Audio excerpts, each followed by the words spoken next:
Welcome to Spoofers, the podcast where we talk about random things. All right, ladies and gentlemen, thank you for coming into the show. As you can see, everything is different now. We have video. So, cool stuff. Shout out to Tanner for making this happen. And as you can see, this beautiful man sitting here next to me.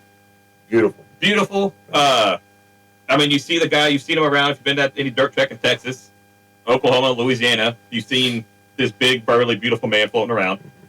And pretty much everyone probably knows you just by looking at this right now. Kevin Ramey.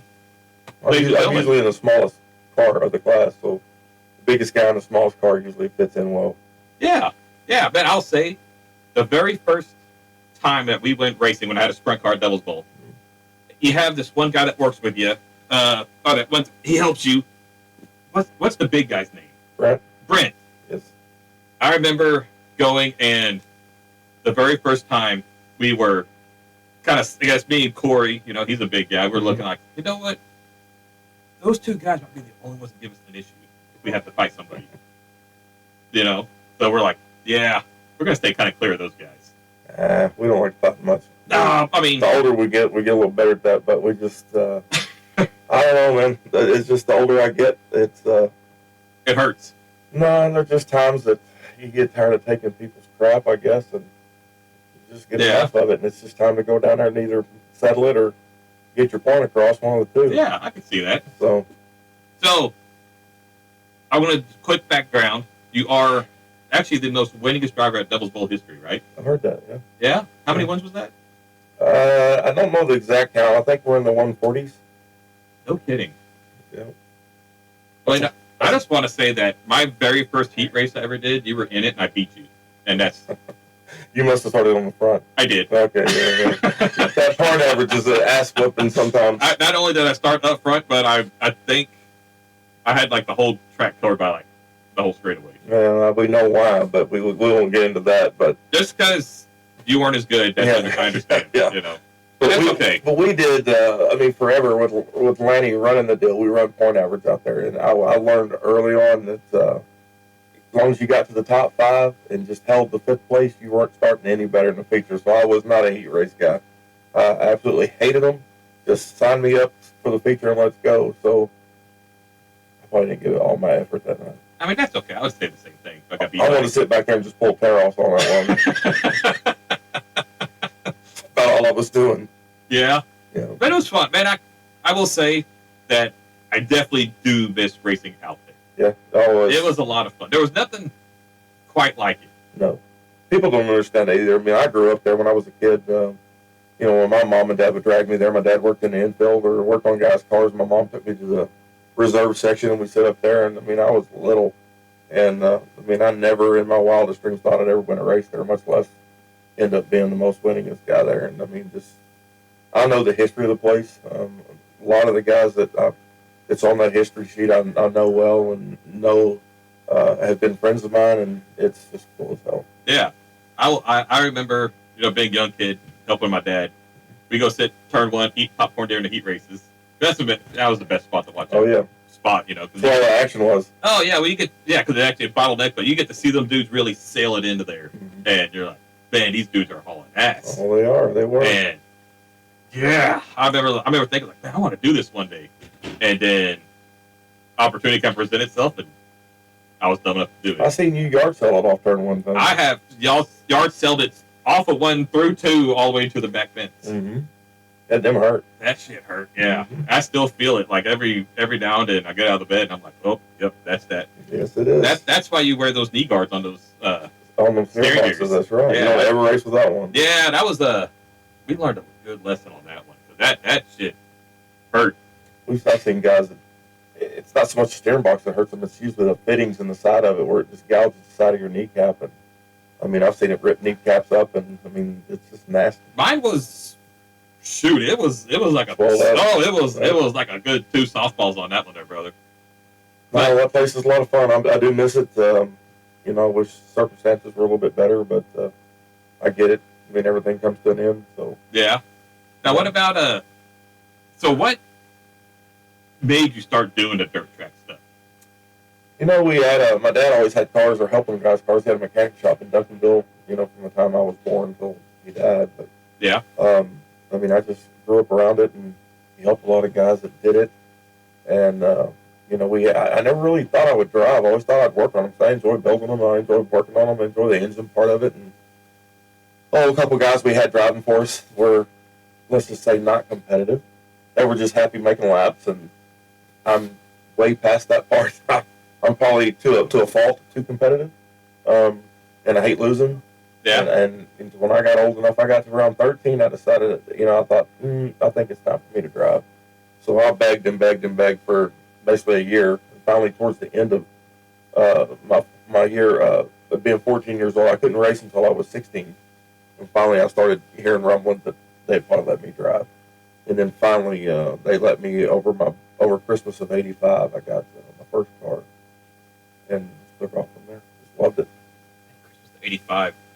You're old. I know. Like, did you have to chase dinosaurs for your? I rode them to lunch. You rode them. Yeah, rode You're them. running late to school. You jumped on the back of a cheetah and took it. School? What school? I don't know what that is.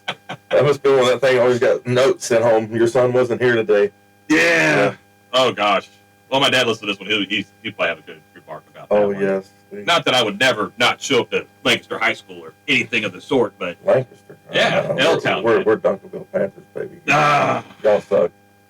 Yeah. Hey, Duncanville kicked ass in high school this year. Oh yeah, they did back then. They're still in it right now. Yeah. They're in the finals. There you go. They waxed Waxahachie real good, and they beat someone. I don't know who they beat.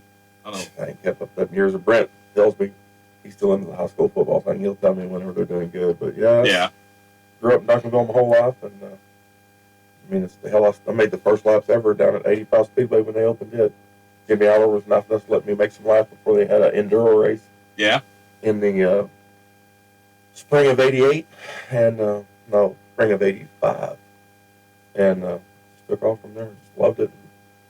I don't know. I just was competitive, and I hate to lose, and I'm one of them that'll stay up all night long and get zero sleep and try to make my stuff faster. Oh, absolutely. I've seen it. Mm-hmm. I have seen it. Your shit always was fast. I mean, it's like everything else we do, even with this racetrack deal coming about, even when I did with Kennedale. I just felt like that's the only way to do it right, put 110% in, and what happens, happens. Yeah, I agree. Don't never say I didn't try. No, you give it the best effort, and how the chips fall is how they fall. Right. Can't control how the chips fall sometimes, but you can give it hell. That's for damn So sure. we're going to do that? Yeah, heck yeah.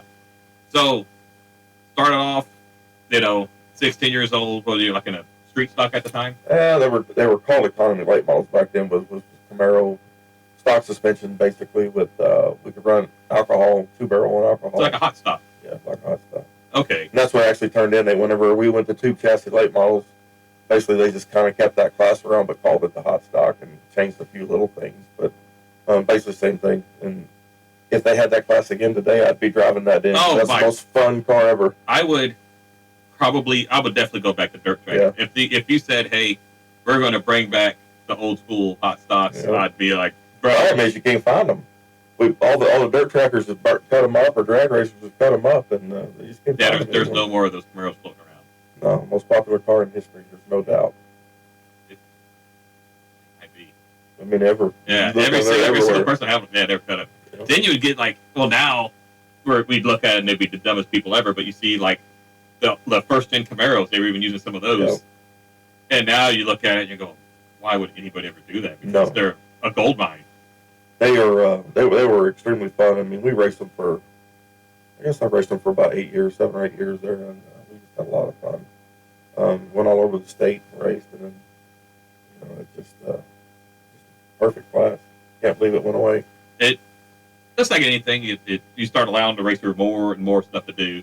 Yeah, It goes away, then it becomes unaffordable. it does that.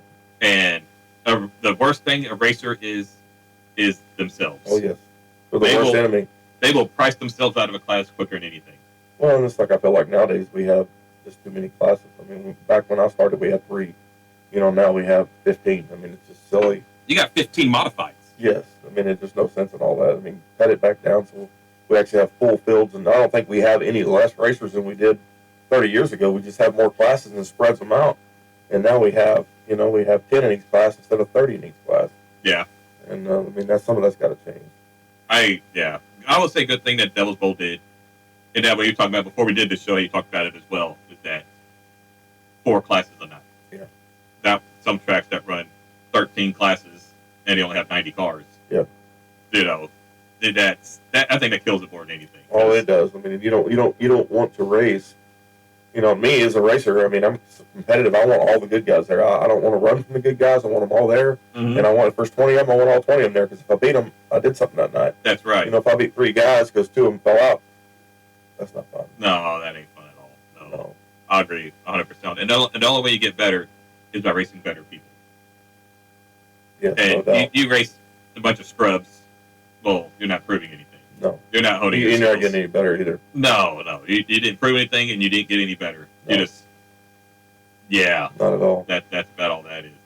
I will say the short time that I did race at Devil's Bowl, there was actually, in the sprint cars, they were probably the best guys around at that time. Oh, yeah. They're local guys, not granted the national tour or people like that, but See, when I first started racing sprint cars, there were a lot of the national guys they raced there kind of weekly, and then they would go off and race the national stuff and then come back home. It was their home track. I mean, even the guys out of Houston and Oklahoma City and Little Rock, all them guys would come over and run with us weekly. And I remember that when they ran the ASCS 360, and he would have, Laney, he'd have 30 of them. Oh yeah, a night. Yeah. And it would, but then he also had the trophy dash. I missed the trophy dash. I would have won a lot of trophies. If I'm just going back to that on that heat race starting up front full. Yes, and I took that to heart. Not only did and every time I went to the pay window, the lady would hand me the little All-Star Heat Race winner sticker. Yeah. I still have the fender. You do realize they have them for the feature as well, right? It means more than the heat race. Oh, I never got that far. See, I never got that far. I went on the scales a few times, but for what? To help bad tech or what? That as well. Yeah. But there was also, a few top 5s when I went across the scales. I'm like, whoa. Yeah. All right. When you got to the scales, you did something. No matter if you started in the front or the back. I mean, it was. And those dudes, weekly out there, for the race fans that went out there, or racers or whoever, you went out there on a Saturday night. Them dudes were there to rip your head off. Oh, yeah.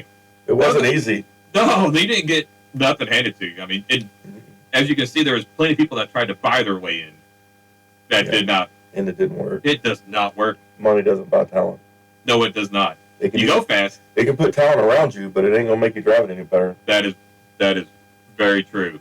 I've seen it a million times, and it never changes. No, it does that. It does not. So you start off doing I guess you could say it is a street stock or the economy late models. Then you went to late models. Yeah, they changed the rules to tube chassis in the same class. They just changed the rules on us and allowed us to run a tubular rear chassis with because the cars were getting harder to find, and that's kind of why Atlantic went to it, and all the local tracks went to it, was because they were just getting harder to find. So we could go to a store-bought chassis, and then obviously same motor rules, same. They actually let us go to quick change rear ends there at the end that I ran them, and then of course the sheet metal bodies. And that was a game changer for us, just because it was so much easier to deal with than going to the wrecking yard and gutting an old car out and peeling the body off of it. And, sheet metal was so much easier. So when they did that, it just made it a lot easier. And we kind of got bored with that a little bit. Honestly, we kind of won a lot of races and had a great time. We just felt like it was time to do something else. If not, then maybe quit. And, my buddy Chris, he said, let me take off a year from racing and kind of get some money built up, and we'll buy a sprint car and go do that. And we started that in, I think, 93. And Been doing it about 8 years then. Something like that. Okay. 80 years. 80 years? Yeah, that's a long time. So about 8 years you did. So went from doing that late model, now you're in a sprint car. Yeah, and then I'd been around sprint cars my whole life. My dad, that's what he helped on, was sprint cars. Okay. And so I'd seen them. I never really paid a lot. I watched them, but I didn't. I wasn't into it like I was when I got older. And honestly, I didn't know if I'd even like sprint cars. I liked them because working on them was a hell of a lot easier. I didn't have to beat the body out every week. As long as they stayed upright. Yeah. But I just didn't know anything about them, and I didn't have anybody to lean on, to learn this deal. So after we took this thing home, we bought this used car out of Oklahoma, and took it home and took it apart and polished it and painted it and made it real pretty. And we went to set it down on the ground and couldn't get the jack off from under it. And I'm like, what in the heck? Of course, we didn't have cell phone cameras or nothing back then.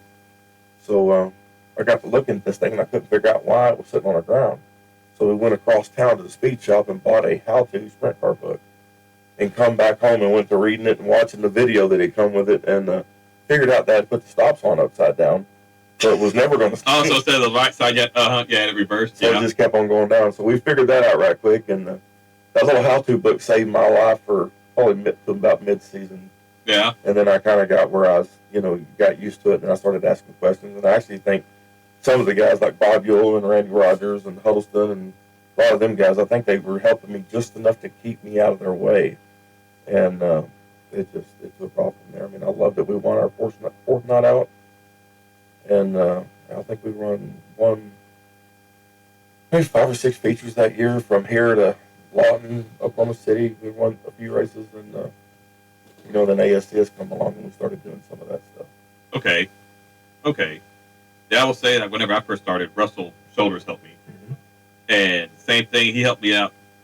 He helped me out a bunch, but it was coming with the simple stuff. He helped me out just enough to where he knew that wasn't going to be in his way. Yeah. But I mean, that's how you learn. Well, if you get someone to just hand you all the information, it don't, to me, it doesn't really mean as much. It's like, oh, we'll do this, and you'll be fine. Yeah. You have to actually learn, okay, if I go to this shock and I change this shock and make it soft on the left side, what did I really just do? Sure. Not does someone say, do it, okay, do it, you click it, you don't know. You just also know now your car's working better. Yeah. You have no idea how it affected it. I mean, just like when you come with me, started trying to guide you in the right direction. I mean, I don't care if you're faster than me. If you're faster, then I'm going to go back to work. But I hate to see anybody crash. I hate to see anybody get hurt. I mean, that's the worst thing for sure for me is seeing somebody get hurt. So that's why I do that.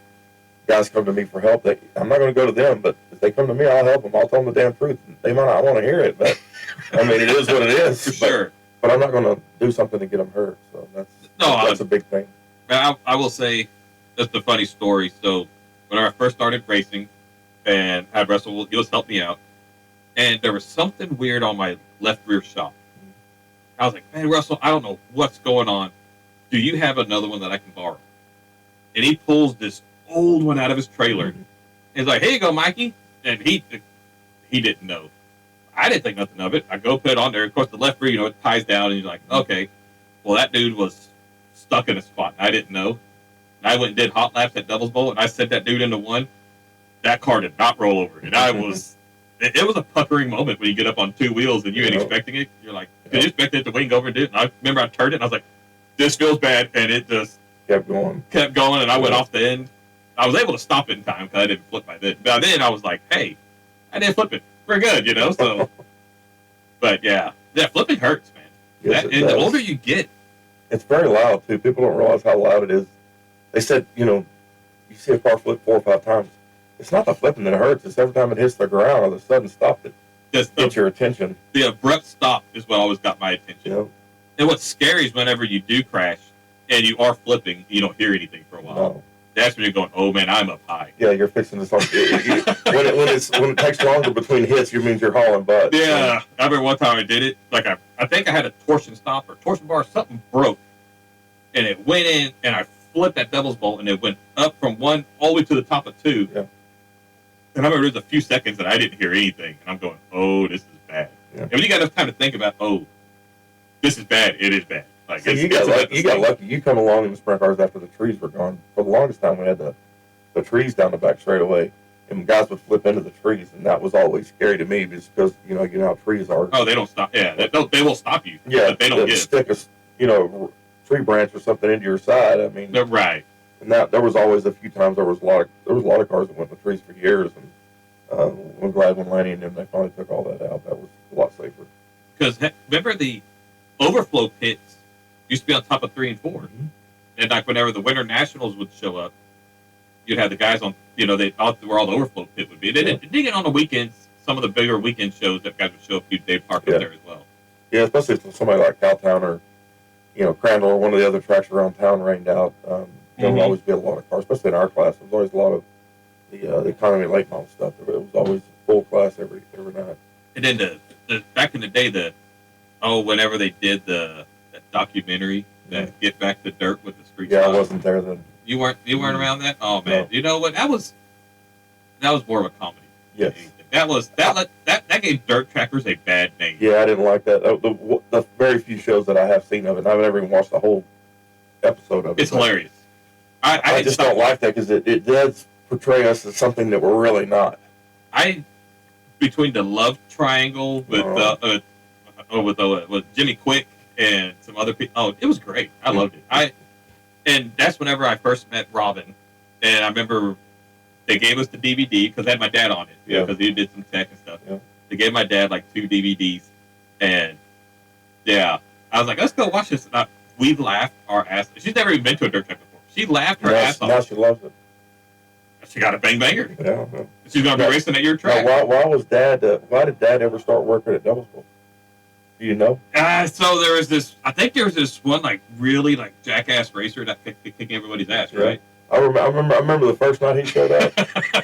They kept telling me they had somebody coming, and I said, "Okay, well, come on." Yeah. And no, Dad was always. Everybody calls him the A word, and I said he's really not. To be honest, he's quiet, but I mean he's just. There's right and wrong. There is no in between. So That is, and you know what I will say about my old man is he is probably the most knowledgeable tech guy in the country. yes, Like engine wise. engine wise, because I Yes. mean whenever he did the NHRA stuff, that's what they did. They did engines. There wasn't a whole lot of transmission rules. Mhm. Drag racers didn't worry about doping tires and suspension. They have suspension rules and location, but man, you go look underneath a drag car, you can know real quick if it's Sure. location. But that's for years. I mean, he started doing tech in NHRA in 1986. The year I was born, Yeah. the year you started racing. God, you were so old, I man. know. And so we started doing tech then. And I will say he is probably the best engine tech guy in the country. We're gonna find out. We're gonna find out how good he is. Are we now? We Okay. got a few nights where we got to get him hired and get him out there. We got a couple of cars we need to look at. Okay, so you got hired out there for Laney because you were wearing them out. And the problem is Don, we knew what the issue was, but the way our rules read, they were very gray. Mm-hmm. There was a lot of room for interpretation. So whenever he checked me the first time, and he looked dead in Lanny's eyes up in my trailer and said, "By what your rules read, I'm reading right here. That car's legal and that motor's legal." And I looked at Lanny and grinned. And he just said, "Get that thing out of here." He said a few other words, and I said, "You wrote the rules, not me." Right. Yeah. And we had a lot of fun. We had a lot of fun with Lanny and your dad. Honestly, he was always good to me. Still is. I mean, he's always. He's by the book. Yep. And that's what you gotta I'm have perfectly fine with that. As a tech guy, that's what you got to have. You got to have someone who doesn't show favoritism. Yep. Someone who has to remove himself from the situation and like. He this is has what we're no protecting. strings there, so it doesn't need to. There's No. nobody there, so. And heck, even whenever I drag raced and he was the tech guy for NHRA, if you thought I ever caught a break, No. He's harder on you than anybody. he was. You know, just like I am Dylan. I mean, I can't. Oh, I'll never. No, he can't. Even if it's even a doubt, then you're done. yeah, like it's. I was, oh gosh, like we set the record one year, and he's like, "Michael, you set the record." I was like, "Yeah." I was like, well, "Pull it apart. We got to check it." Yeah. And I'm going, "Man, you built this thing." He's like, "Pull it apart. It don't matter. It don't matter. Pull it apart. No. We're checking this thing." It Okay, does Dad, not matter. you got it. And so one year when we finally started going really fast, I had a '79 Aspen wagon, and That don't even sound right. it's A wagon and fast. a 318 Dodge, brother, with a thermo quad. You know the dirt trackers use them for demo cars, right? Yes, Okay. which is back because worth a lot of money now. Yeah. True. But I remember we finally started going fast. We went to New Orleans and we won class. Yeah. And the guy that just kicked my ass for years, I had to run him into final. Yeah. And sure enough, he knows that my dad's a tech guy. Because everybody knew everybody. And I'm just like, well, time to pull this thing apart. We're getting checked, Yeah. That's good he's that way, though. I'd rather have him that way than some of the guys that just turn their head and look the other way because it's your buddy. I can't. Oh, if I went, We can't do that. whenever I didn't race the 305 at Doublesville with him. I think I did a couple times. Yeah. But if I went across the scales and I was 1 pound light, Yeah. He's giving me the thumb. You know, I never worried about that. They tell me I'm lying, and they're lying. they're comedians, right? Yeah. But I was saying, like, that's just how he is. That's how he always was with me. So he's doing it right there. He did it the right way, then. Yeah. Heck, like today we were even working on the dragster, and he's like, that steering wheel adapter is an SFI approved. You can't have that. And I'm going, man, we got like a lot more stuff to worry about than this steering wheel hub. Nope, change it. Yeah. That's wrong. Okay. That's good. He read the rules. Oh well, he knows that. He just recited that off the back of his head. He didn't even look at the rule book. He's like, no, can't have this, can't have this, can't have this. And I'm like, that's because he's done it his whole life. I know it. Don't take long to learn that stuff. So, you ran the ASCS National Tour for a while, right? Nah, just off and on, just hitting the like the regional stuff. Yeah, regional stuff I did, yeah. I raced a lot of that. Did the Center region for 4 or 5 years. And then they had the Gulf South. We ran some of that a little bit. We did it for points 1 year. And then just wherever it was, close to home. And we're blue-collar racers, man. We get up and go to work every Monday. You know, so we don't go out. Speed week, yeah, we would go out and race the week. But, we're at work every Monday, and we might take off a little early Friday to get to the races, but all of us got to be back at work. We don't do this for a living. We do it for fun. And, we just kept it that way. It's always been that way. I want to say, so I didn't watch any dirt track shows, any dirt track racing at all this year on TV. Last year I did. And I believe whenever there was the ASCS on the Gulf South stuff, I believe you were actually the winningest driver in the Gulf South. It was you. From whatever I was watching, a few. It was you, Jason, and Gary Wright. Probably. And I was like, damn. Yeah, we're running a lot of the Sooner stuff. I was up until a couple of years ago. McClellan finally passed me on that thing, it's fun. I enjoyed the hell out of it. I will say the short time I was able to run that 360. That is a different animal compared to a 305. I was there the night y'all lapped at RPM. Sound like John Force up both straightaways. I just wanted to make sure the valve train was good. It was. Yeah, that thing was good. That thing was singing at about 9,800, so we were good, And it's people. You cannot. It's very hard to sit and explain to somebody. They can be the best modified racer there ever was, late model racer, whatever it is. And a sprint car is a totally different animal. Yes. Big time. Yes. Scary Gary found that out. Yes, he did. Yes, he did. Didn't take him long to figure it out, too. It didn't take him very long. It took about 2 nights, and he was like, this is different. Yeah, and I think a lot of it is, ain't so much the horsepower. It's just you sit in the center of the car, and you got a big right rear tire in that wing. Everything's loud on both sides of you, and it's just a different animal, and it's very sensitive to the track conditions and your setups. It's just the car can go from really good to really bad in a heartbeat. Yes, and people, for me, like when I was in it, like you were literally wearing the car. Like there's not any give room. There's no. No, you're not a horse jockey either. No. They had to shoehorn my big ass in. I don't know how your big ass gets in. Midgets are fun too. I've seen a guy get stuck in a midget in a shop one time. Yeah, that's a fun story. That's so fun story on that one. I go over to this gentleman's house, and he has all his midgets lined up for the chili bowl. Yeah. And he's like, "Man, you need to run a chili bowl." Like, you know what? Damn right I do. I can do it. Damn right I do. Okay. He's like, all right, well, this one's the middle. Go ahead and sit in it. And I got stuck. Like literally, we almost had to take the winch and pick him up out of there because he was almost at full blown panic mode when we finally got him out. I was stuck. Like I was full blown stuck. He was whining. It was taking some skin off of his side and his knees and stuff. It ain't that tight. I was stuck. I literally thought it was time to get the engine hoist, wrap it around me, and pull me out because I am done. He was a little sensitive. Yeah, so my midget days were. That was only a couple years ago. Yeah, that was 3 years ago. 3 years ago, yeah. I might be able to fit in one now because I quit working out quite as much, so I might be able to fit in it now. But it's because you had to get that other car you got now. The dragster? Yeah, that one. Yeah, that thing's even tighter. Is it really? Well, like this way, like it's smaller than this, so I got to yeah, I'm in there. But like I got a lot of leg room, so that's nice, and I can actually got forward room, so my knees aren't jammed into a gearbox. So I'm like, yeah, this is how you die. And so there will be no midget ever in my future. Well, besides Robin. Yes. That's like me. I got one too. Yeah, you got a little firecracker at home. Everybody asks me how many midgets I'm making chili balls. The only one, my wife. So, all right, change gears a little bit. You are now the promoter at RPM. what they tell me. Yeah. Yeah. So that's a big change. Racing sprint cars with your, this year you did it with your son, and now you're rolling into RPM promoter, and that is you go from the front, hey, we're racing we're doing this, and now it's time to work some dirt, brother. Getting your butt chewed out every week. You're never going to be in a winning situation being a promoter.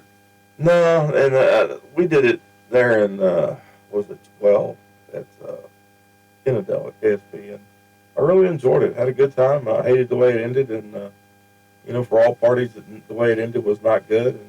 And all the way up until this opportunity came up in the last few months for me, I kind of missed it. It was fun. I enjoyed it. And I don't know. I felt like I had something to give back.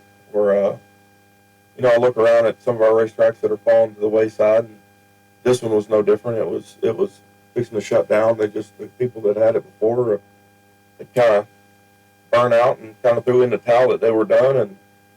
And I didn't want it to go away. And I got a phone call from Tom, and after a few conversations with him, we both agreed that we were on the same page on what we wanted to see out of this thing. And so far it's been actually overwhelming, to be honest. We have more equipment at one racetrack and better equipment than any of them put together around here. I mean, he has went above and beyond anything that anybody could ever ask for, and that's what I think everybody's not going to understand until they get out there, where just the quality of the facility needs to be. And it was already a nice place. They had Steve and Martin had done a really good job, and I mean, Tom's come in and kind of brought it to the next level where, painting and fencing and mowing and weed eating and pushing dirt and straightening walls and adding buildings. And I mean, he's really stepped up, and I just can't be more thankful for that. He's in it for the long haul, as I am. We want to see this place succeed, and we don't want to see another racetrack in our area fall to the wayside. So we're trying to work with all the other promoters and the other tracks around town, and even the Southern Oklahoma and Crawley over in Texarkana and Rob out in Abilene, things like that. We're trying to work with everybody to, if there's things we can do to help them with car count and fans, fine. If we need to do things to, to help racing around here, we're all ears. Heck yeah. So we're excited about it. That's cool. So, like today, you're out. It's I think the high was 40 today, and you're out there working dirt. Got your free labor, Dylan. It ain't free. It ain't free. No, it's expensive. I mean, I don't think Dylan would complain about one thing about being cold outside, because I mean, that's from my time being around Dylan. He seems to be like a guy. He's ready to work extremely hard at any given moment. And he's ready to go take a nap at any moment. let's get that straight. No, like us, I mean, there's not a lot of, in between rain and bad weather in the off season, there's just not a lot of free time to go out. Time you let it dry and get it where you can work the dirt. So we got to take every opportunity we can, even if it is cold. We're going to go out there and get it done. And we got Chili Bowl coming up, got the holidays coming up, and once Chili Bowl's done and behind us, then it's 1,000% RPM, and probably over there every weekend. Even if it does rain, we can be doing something inside the buildings, bathrooms, or I hear you can eat off the bathroom floor there and off the toilet seat. So we're gonna try that out. I saw where there was a guy that made videos at RPM.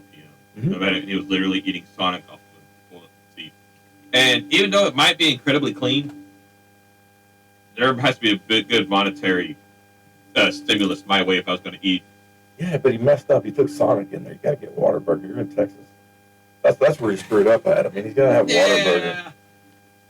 But anyway, I mean, it is super clean. I got to admit, they're nice. They got air conditioners and heaters.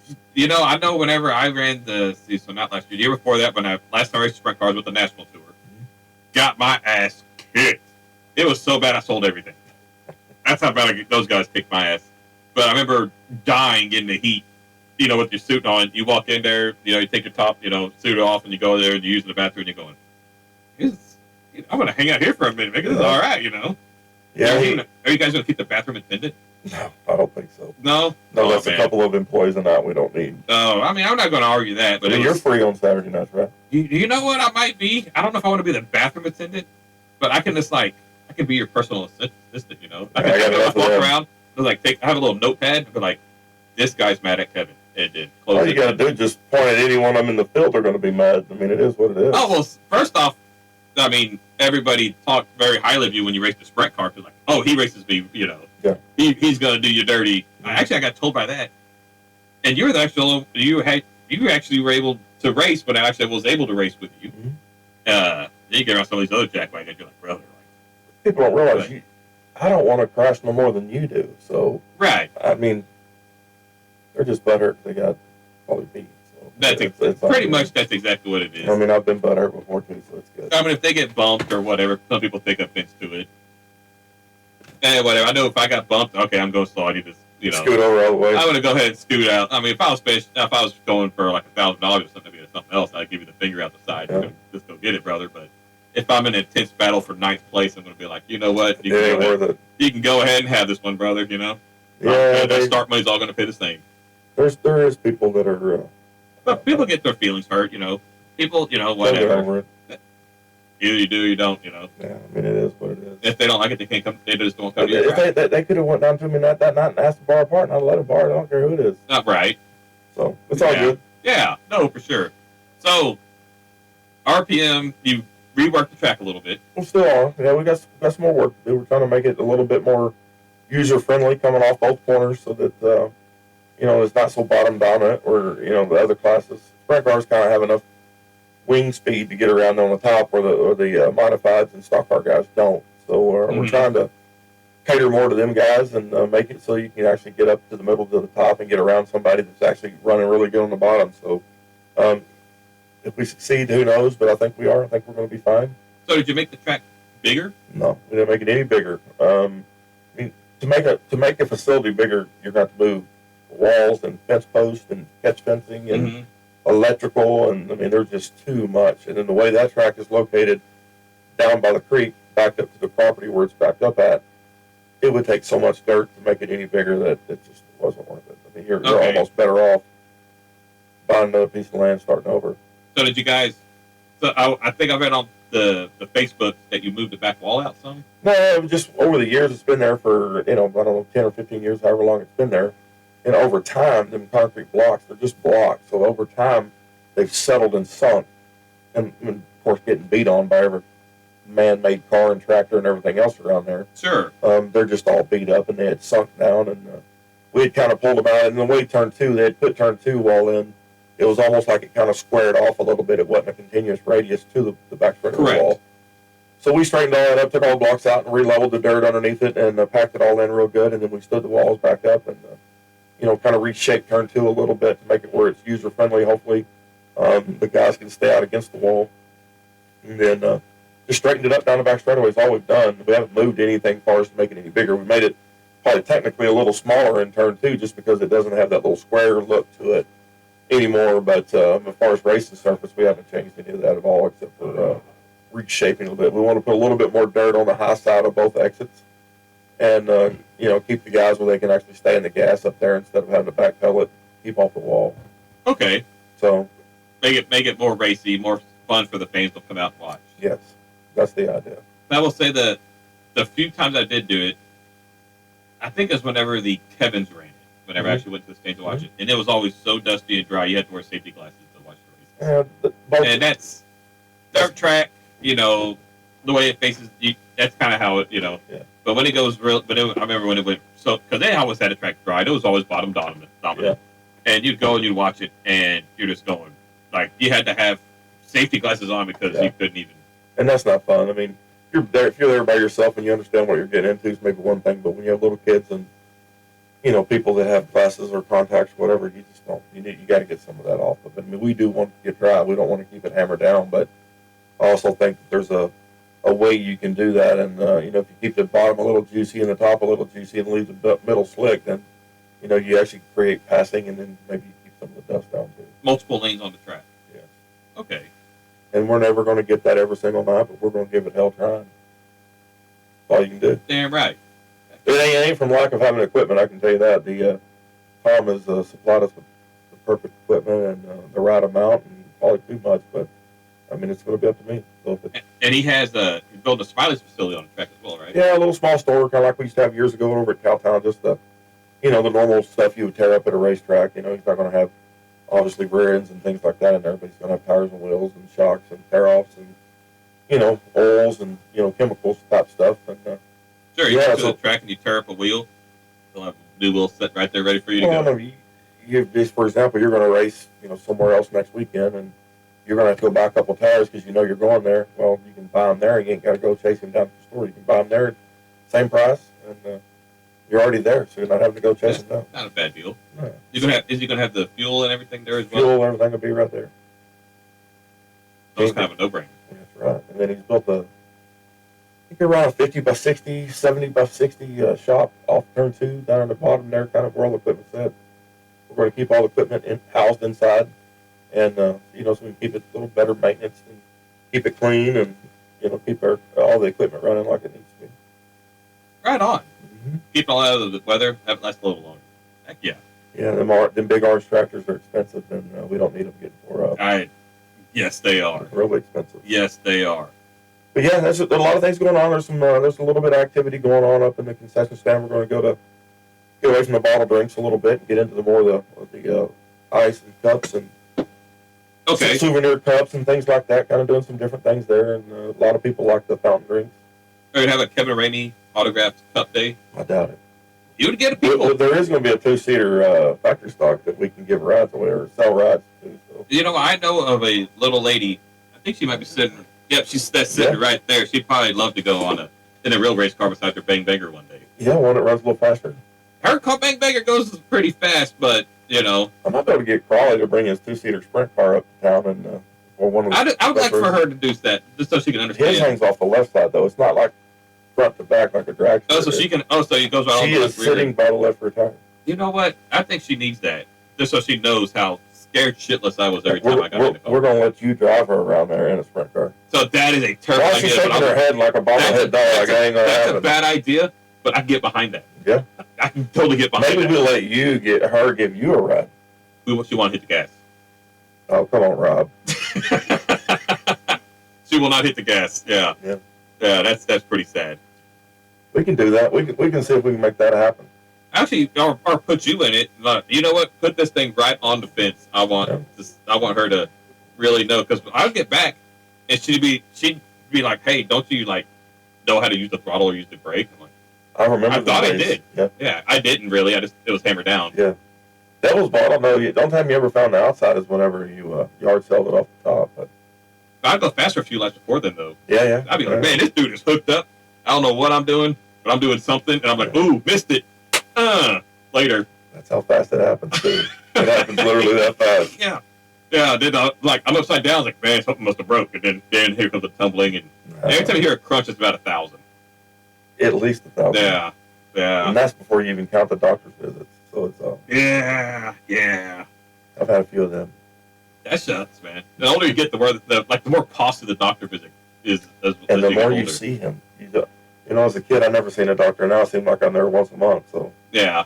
yeah. I mean, sometimes you just gotta go see Dr. Big Finger, you know? Too much. The older you get, way too much. They say it's not gonna hurt you. Yeah, you're right. It's gonna kill me.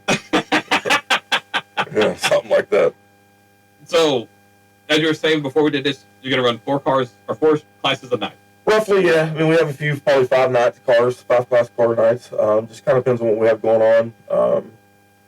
Mainly, our 4 main classes are going to run weekly when all of them are there. Is going to be a factory stock, a sport mod, the outlaw mods, the Tom Series mods, and then the Erase Saber sprint cars.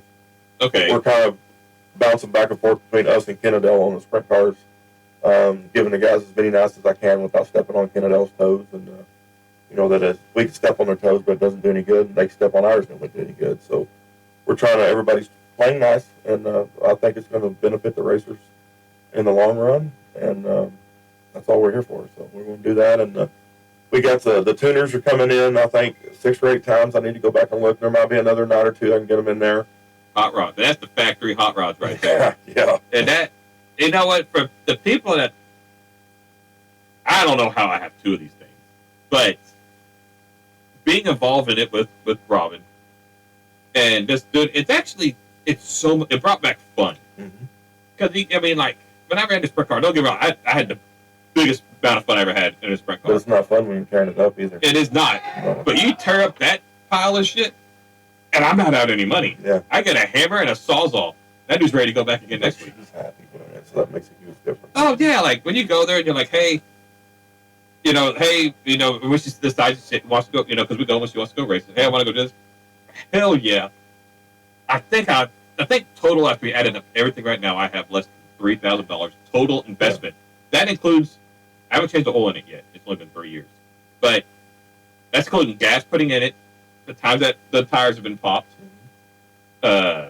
flashing the ECU, doing a couple of engine work, stuff like that. Yeah. Cheating, yeah. I would never cheat. I have a father that is a tech official. Yeah, I mean, he's going to have to get the rules out and read them real good in that class, because I know the first car he's going to check. I don't know. I mean, so her car, it don't even have a full door on it, because it has a hole in it.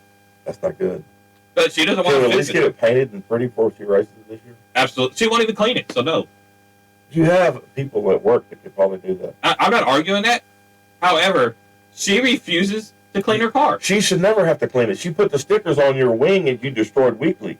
Yes. However, so you could actually wash and clean it for her. But whenever I got to fix her car with her, when she goes, hey, my car's doing this, and I'm like, okay, well, sweetie, let's just upgrade your entire suspension. Let's put new shocks or new struts. But she didn't tell you that. Shocks. You just took that apart yourself. I said, okay, if you want to go fast, let's go fast.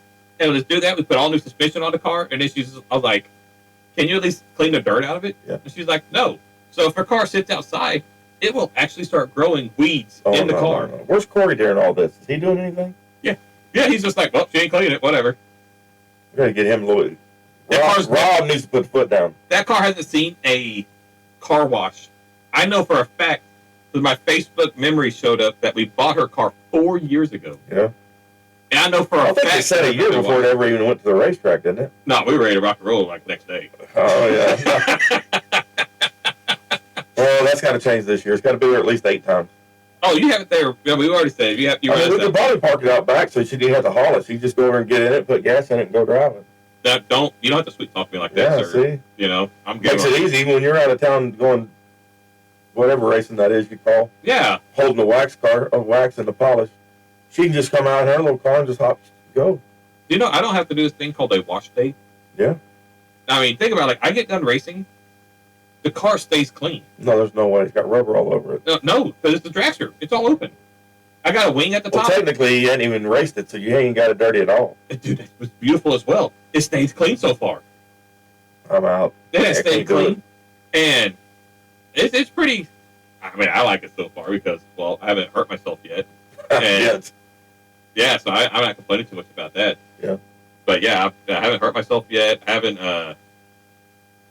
yeah. Okay.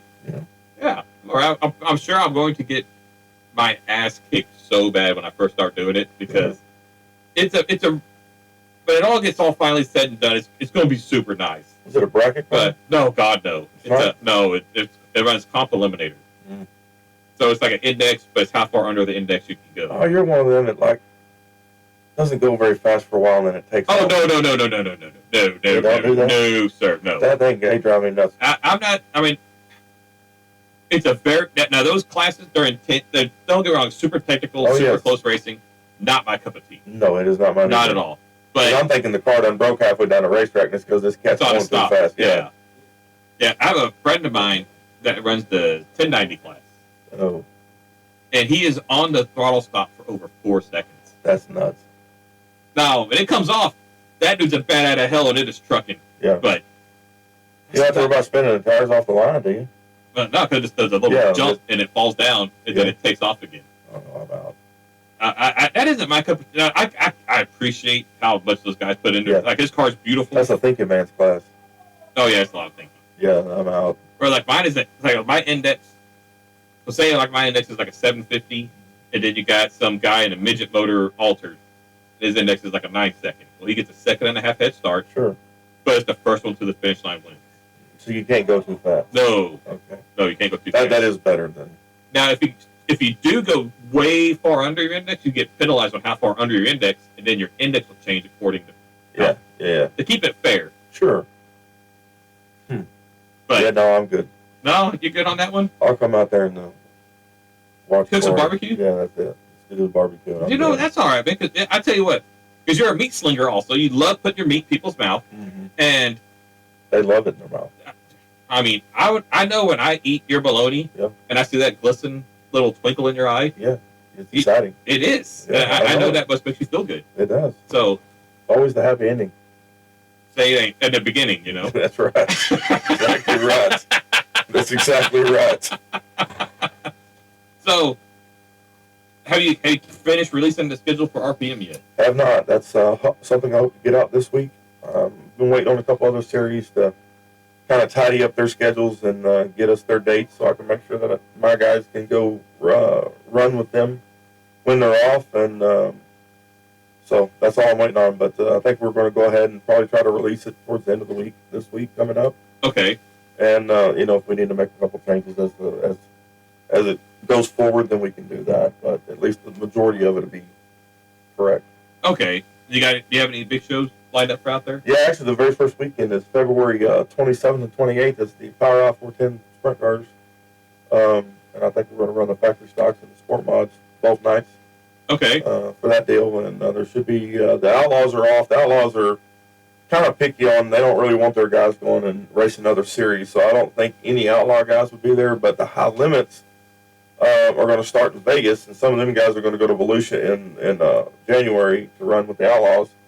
And this will kind of be on the way back going to Vegas. They can swing by and run with us. So we feel like we're going to get a handful of the high limit guys.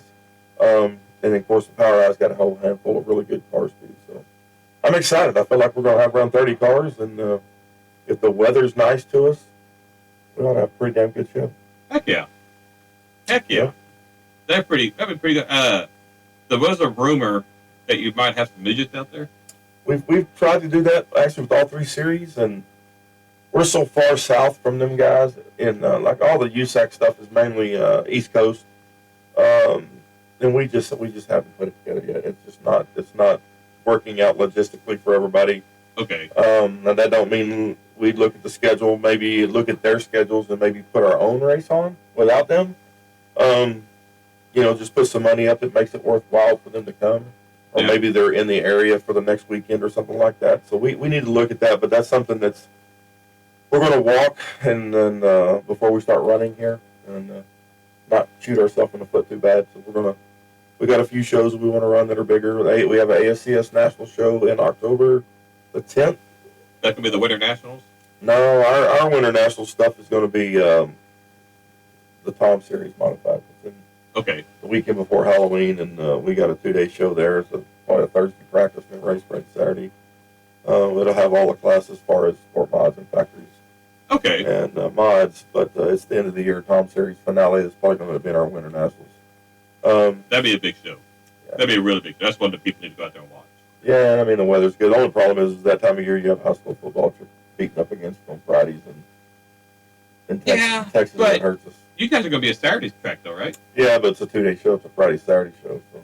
Yeah, but even still, I mean, we'll have a little less people on Friday yeah, a than little on less people. Saturday. But, Yeah. yeah. Man, I know when I ran the national tour there at RPM, I loved it. I loved the track. I loved going out there because it's totally different what I was used to. Oh, yeah. The Devil's Bowl, you go, you hold your foot into it, you're singing it in. That ain't like that at RPM. No. You get to A to B pretty quick, and it's every racetrack you go to is different. But I mean, this one, the way the walls are around it and the size of it, the shape of it, I think it makes it a really, really fun racetrack, especially if you can get 2 grooves out of the deal and make it technical. Yeah, you guys get 2 grooves out of it, man. Yeah. You get 2 grooves out of it, you'll be. And then the 410 guys coming in, they got so much power that, I mean, it's going to be wild. I mean, I'm excited about that deal. It's going to be really good. I pray the weather's decent to us and we can get it in, but I mean, that time of year it's a crapshoot, so you don't ever know. But you're going to have some late model shows out there. Yeah, we have 3 late model, the Crate USA late models that are around town. We have them 3 times. We have the Tom Series 6 times. Okay. We have, I think, March 28th is the first Tom Series race there, so it's early. That's our opening night too as well, is to do that race. And we have a makeup race where the previous guys that had the racetrack got rained out, and we're we're going to be gracious enough to make up the feature for them, and we'll have you actually get 2 Tom Series features on the first night. So Heck yeah. kind of cool. You can come out and see some good racing, and all the other classes will be there as well. The sprint cars, I think, the very next week, the 5th of April, I think is when the sprint cars show up, the weekly race savers. Oh, the race savers, right? Yeah. And I'd have to look. I'd be lying to you. We do have a 4th of July show this year, which is something kind of unusual. Most of the tracks are kind of taking off around 4th of July nowadays. But we do, since this year, 4th of July or coming up in 26th, the 4th of July is on a Saturday this year coming up. So we're going to do a 4th of July fireworks show and do something a little different there. So we've got a couple classes a couple events that we are really excited about. We're going to do the spectator race again. We're going to bring it back. Oh, heck yeah. I love to see people tear up their own shit. But a little different. So instead of 10, 20 cars, however many sign in, instead of it doing one-on-one, against each other, we're going to draw for position and line them up like we do and race for 10 laps. Oh, man. I love this. Yes. Nothing bad can go with this. No, nothing. No, I love this. And then we have 100%. a front-wheel drive rollover contest. We're going to put a ramp on the front straightaway. Uh-huh. You got to clip it with one of your either right side or left side tires, and whoever the crowd thinks did the best job is who wins. It's crowd fan approval. And then we have a long jump with front wheel drive. So same ramp that you hit it straight on, and whoever jumps the farthest wins. That can hurt. But you're in. Hey, you know what? Make more money than that than you did your sprint car. Probably. Yeah. Probably. Find enough money to buy another bang banger. So yeah, we have all that. We're going to try to put a trailer race on as well towards the end of the season. Okay. So we're excited about all that. We got probably the most funnest thing I think we're going to do is roughly about every other week at intermission we're running the kids power wheel cars. Oh, that'd be fun. A little race in the infield. We're going to have a younger and the older class, 2 different divisions. Yeah. And let the kids have their moment in the sunshine for a minute. Heck yeah. And as long as the weather, we're not pushing the weather, we're going to do it. We don't want the kids out there if there's a chance of us getting rained out and stuff like that. So Sure. we're excited about that. Like I said, there's a lot of things going on behind the scenes that people don't know about yet, but it'll all come out by racing season, and we're excited about it. I think we have the right guy pushing us in this racetrack, and it's going to be fun. Heck yeah, man. So Dude, we might even get power wheel drag racing out there. I mean, you're big into that. I could fit in a power wheel. I could do that. Weight-wise, you're not in the right weight class. You know what? You just got to make one for me. I mean, Yeah. You're the promoter. Yeah. Yeah, it's called the tractor. Right. Yeah. So yeah, we're doing something a little different. I think we're off the beaten path a little bit, but I think we have to. You got to change it up a little bit to get fan interaction. We're trying to get some monster truck shows. We're still waiting on them guys to call us back. We want to do some monster truck shows there at the end of the season. Okay. And as long as the weather holds out. But yeah, we want to do some of that stuff. Yeah, I went to the Rizal Lions Club, that little truck they had out there, and they weren't called monster trucks. I think they were called something other kind of trucks. But they built ramps in the infield, but they would go around the track and they hit the ramps and they go. That was the coolest. Oh, that was cool shit. But it packed the house there. But it wasn't take much to pack the house out there. But man, it was fun though. Like I remember, it was us. So they ran the bang bangers out there, and then they had the monster trucks. And I mean, it was the coolest thing ever. Oh yeah. Yeah, I loved it. I mean, the biggest event still. I mean, no matter which town you go to, what state you go to, is either wrestling or monster trucks. I mean, You guys can get wrestling on the front straightaway. Well, that is. Now you say that. Be careful what you wish for. So if you fight in the pits, you're going to owe me some money and you're going to take a vacation. If you fight on the front straightaway, I'm going to owe you some money and you get a free pit pass next week too. Okay, so if you're going to fight someone, so say I was going to fight another sprint car racer. Mm-hmm. He talked bad about my mother or whatever. I took his nose off. Mm-hmm. Do it on the front straightaway. So if we get, so say we start shoving in the pits and we're like, hey, no, we're going on the front straightaway. We're going to get paid. I will actually escort you out there in the side by side so y'all don't get lost. That is our fans. A man pay for a show. Yeah, we're going to give them a show. God, that's what it's about. Yes. Yeah. Okay, so and this is something else we have more. Okay, I like where this is going. Yes. Yes. So, sprint car guys, they talk trash about mud turtles. Sure. Mud turtle guys talk trash about sprint cars. We're pushing flips. So Which they are. yeah, it can be. So during our first drivers meeting, when all the classes are there, it's going to be, I guess, week 2. We're going to have brochures or not little flyers we pass out where you have to fill it out. So you'll be in a sprint car class, somebody else be in a sport mod class. You're going to pick the sport mod's walkout song. Oh, yeah? So as the cars are pushing out on the racetrack or driving out, getting lined up, there's going to have a song that's played. Like some Pink Pony Club? Yes. Or Yes. a Barbie club, Barbie song, like or this. things like this. So each class is going to vote for the other class. So, you know. Okay, I can get behind I some mean, you Pink go all the Pony. way from, you know, Miley Cyrus to stuff to, Yeah. you know, Back in Black, whatever you want. But you also can do the Barbie song or Shania Twain, I Feel Like a Woman, or whatever. Ooh, nothing to get your... So Nipples we're tickling in the right gonna let the racers have some fun with each other. Of course, the announcer is going to be explaining to the fans what's going on. So when the Barbie song comes rolling out and it's the sprint cars, they're all going to laugh their butts off. So I think there should be zero explanation on that. Just straight up hit it, Pink Pony Club. and then about mid-season, we're going to rotate it and we're going to flip-flop them and let the other classes vote again. Okay. So it's not going to be that way all year long. We're actually going to rotate it so each class gets to vote on each other. Okay. So So, they can vote for it to be the same thing. and you can have, like, the Bang Bangers, like, to go out there, and you can have, like, Family Tradition playing, because that's... We're going to let all the other groups vote for them. Yes. Okay. You never know. We might even do a little deal at the front gate as you're paying to come in. We might have a little piece of paper there that you're voting for this tonight. Let us know what you want. Yeah, that's good. Yeah. Heck yeah, man. Let them know it's this class. They're only here visiting. Have at it.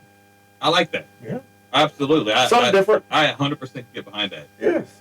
I can 100% Fans are going to love it. Yeah. I love it. I'm not even part of it, you know? We're going to try to do a little wheel spin, maybe an intermission, with a fan. We haven't figured out how we're going to draw them out yet, how we're going to get that fan, but maybe it's your birthday or you're the oldest or the youngest or whatever there. But 1 through 8, like if there's 4 heat races, we'll redraw 8 cars, 2 out of each heat. Same thing if there's 6 heats. 3 heats would be 6 cars, but either way, we'll let the fans spin that and Yeah. something like that. If somebody wins, if they draw it, if the fan draws that guy's number, they win. They get an extra $100. The fan does. Heck yeah. Those are the best things we're going to do. Yeah. Heck yeah, man. That's pretty damn cool. Get the fans involved. That's what it's about. Yeah. So if you guys go out to RPM, you got to know where you want to go. That's the place to go to. RPM Speedway. You get to see this beautiful man. Yeah, every Saturday night. Every Saturday. He's going to be happy to see From you. March to October or November, basically. Yeah. Yeah. Heck yeah, man. Hopefully we don't get rained out too many times. So speaking of, I always wondered, like, there was a track owner, and it seemed like almost any time it barely was sprinkling within a 100-mile radius, he would cancel. Do tracks get any kind of insurance or anything like that, or is it kind of... There is insurance you can buy for that. Most guys do not do that. Okay. But it depends on what facility it is. But, for example, RPM, it is an extremely soft facility where the dirt, either on the track or in the pits, even just driving a tractor across at least ruts. Yeah. So a lot of times if they don't have at least 2 to 3, 4 days of wind, sunshine, no rain, to get that thing kind of aired out a little bit and get it packed back in, you just can't. It's not so much. It's not the race. It's never the race track. It's always going to be the pits, the parking, getting the rigs in. If everybody had a little half-ton pickup, a little big tiny open trailer, it'd be easy. But, Hey, that was this guy right here. yeah, that trailer you had was heavy. Yes, it was. So that's just the problem. It's never the racetrack. Racetrack you put who knows what the actual measurement is, but you put a lot of water on a racetrack in a week's time, especially around here during the summer. But just getting the vehicles in the pits that's huge. Sure. Absolutely. And that is something we're looking at. We've looked at asphalt. We've looked at maybe putting some lime on it and harden it up. But that's just we got to again we're spending so much money right now just to get everything like we want it to race, and it'll happen. It's just going to take time. It might be a year, it might be 5 years. We don't know, but we're working on it. I promise you. We're looking at we're even looking at changing direction of water so the water doesn't run across it. There's just a lot of things that we're looking into to try to help not get rained out. Okay. Now, if we can get enough sponsor money, we can put a roof over the damn thing. We never got to worry about it. But Heck yeah. that's going to take a few dollars. That take a few dollars. Yeah. Or a lot of donations. Yeah, you might be able to. You're not going to start GoFundMe on that. No, GoFundMe's not going to work. I might give you a couple dollars, but I'm going to, I mean, I want to see my name. I could call Trump, say let's make RPM great again, and see if he can help me out. I don't know why he wouldn't. Yeah, I mean he needs to. There's a lot of his supporters are at that racetrack. I'm not going to argue that. Yeah, I think he might be on the hot seat right now with all the Epstein files stuff going on. Well, everybody's got to have a sense of humor. Copy that, man. I don't agree with that 100%. I mean, if they didn't, they damn sure would be listening to this show. Exactly right. I mean, exactly right. Mixed drag racing with dirt track, you gotta love it. That's right. I mean, they're all a bunch of idiots.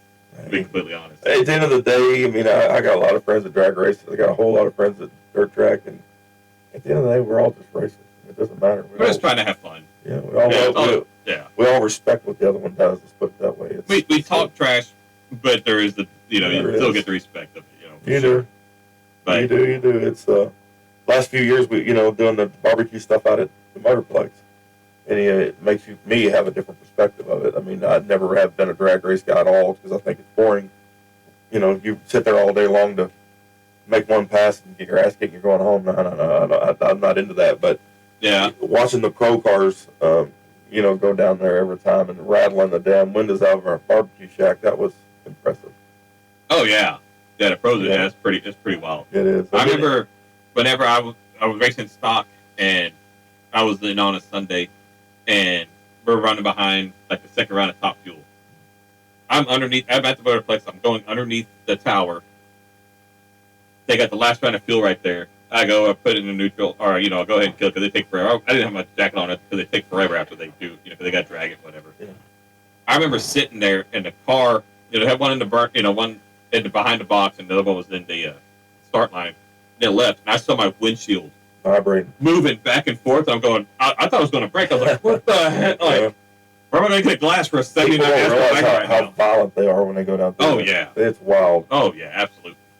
Absolutely. I got the chance to go up there. Had some pro mods out there, and it was like a week or two before the Nationals was there, and we got to go up on the start line, and they took off, and that was like, oh my gosh, they get it. Yeah, they don't mess around. No, it ain't no factory stock coming out of the store. Come on, boys, keep it clean. No.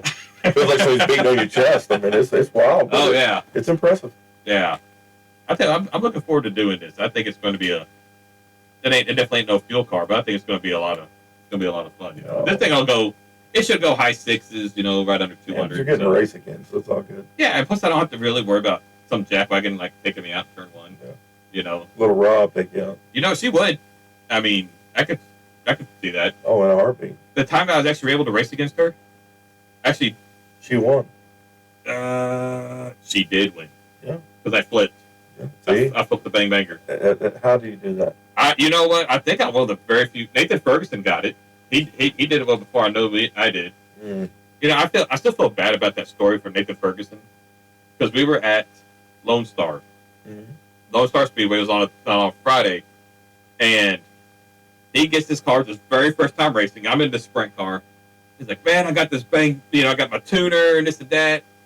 And I was like, dude, these things are slow as shit. Hold that dude to the floor. Who cares about anything else? And he wins his heat race. I forget where he started, but he won the heat race. Yeah. First time I ever in a car, he's tickled to death. Yeah. Like, man, what kind of adjustments do I need to do now? I was like, nothing. Don't crash. Hold that dude to the floor, man. You're going to win it. And when that dude, he was going out of 2, he passed like 4 cars. And some dude just kind of barely touched him. Yeah. And into those ruts of that red clay. Yeah. Took off. He started flipping, but when he was flipping, he didn't let off. So the car was under a rev limiter the whole time it was flipping, but when it hit the ground, it stopped. Yeah. And then it went back up again until the battery flew out. Oh. Yeah. Look, the battery didn't whoop him. I probably hit him on the way out. Now, is that somebody told you that? Was that their advice for you in a sprint car? No, actually, that was never the advice. Never? No, that actually never was advice. Russell told me, Michael, what you do is you get off the throttle a little bit going into turn 1, and you get right back on it. That was the only advice I ever heard of from driving the sprint car. And I was going, okay. What about turn 3? Yeah, I just held it to the floor. Oh, I never lifted. Yeah. But you never run the bottom either. Why do that when you're going fast? It's not about speed. It's about, remember drag racing, it's tempo. About time. Yeah. So Yeah, I found out when dry slick was pretty quick. Yes, Yeah. dry slick is fun. It was fun, but I remember going into one, and I was like immediately whipped over the other way, and I just see the whole front of the whole like infield to start backing away from me because I'm going backwards. I'm like, oh, am I turning or like? Then it kind of. Oh, you weren't turning. No, I was not turning. I was like, oh, are we doing it? And it kind of cashed and kind of went down the straightaway. I'm like, oh, all right, we're rolling again. You know? Yeah. No, that was, but when it got slick, it was fun. It was man. I'm gonna miss it, you know, but I'm sure everyone else does as well. Oh yeah, no doubt. You know, it was pretty cool what Laney was able to do all those years, and you know, It's definitely famous. There's no doubt, but it's time's passed. hey, time has passed. It's time for RPM now. Yeah, Yeah, better be. damn right. You know, Slow, they're not too far apart. By the crow's flies, they're not 5-10 miles apart. yeah, it's real close. Totally different ways of racing, but I guess we'll go ahead, man. We'll wrap it up. Kevin, thanks for coming out to the show. Appreciate man. having me. You know, I've only been telling you to come out here for about 4 months now, but it's cool. You know, you get to be you're the first video show, so you brought the prettiest one for first one. I wouldn't have done it any other That's way. right. That's you know, right. The oldest one. I was like, man, if there's going to be the most beautiful man, And it wasn't Billy. And- Billy's going to be mad it wasn't him. well, And you know how firemen are. They're sensitive they anyway. are firemen are very sensitive. Extremely They're sensitive. sensitive. Actually, he's probably going to be upset. Probably going to give me a text after this episode Yeah. goes, and he's going to be like, Can I do it again? "Can I do another one? I need to show up my mustache, bro." Dad, are you going to bring dirt fenders or He'll probably show up. He'll probably sitting in your chair, and you'll have like a dirt defender, like holding it around? hey, holding it up the whole time. Yeah. Like, hey guys, look at my dirt I defender. mean, you know, firemen like playing with their poles, sliding down poles. No, dude. If he's going to slide down a pole, he's going to do it with both hands. Oh, there's no doubt. You know, he's actually going to do that He's with his done it before. mustache. You know. His mustache, all right. Yeah. You need to ask him about his barbecuing days, too. He's we're trying to figure that out. He's not learned that yet. Understood. Yeah. Mustache barbecue. I like that, you know. Yeah, something like that. He's trying to feed the city. Oh, okay. You got to do that on the budget. Yeah. Yeah, no doubt. No doubt. No doubt. All right, Kevin. Well, man, thank you very much for coming on the show, brother. I appreciate it.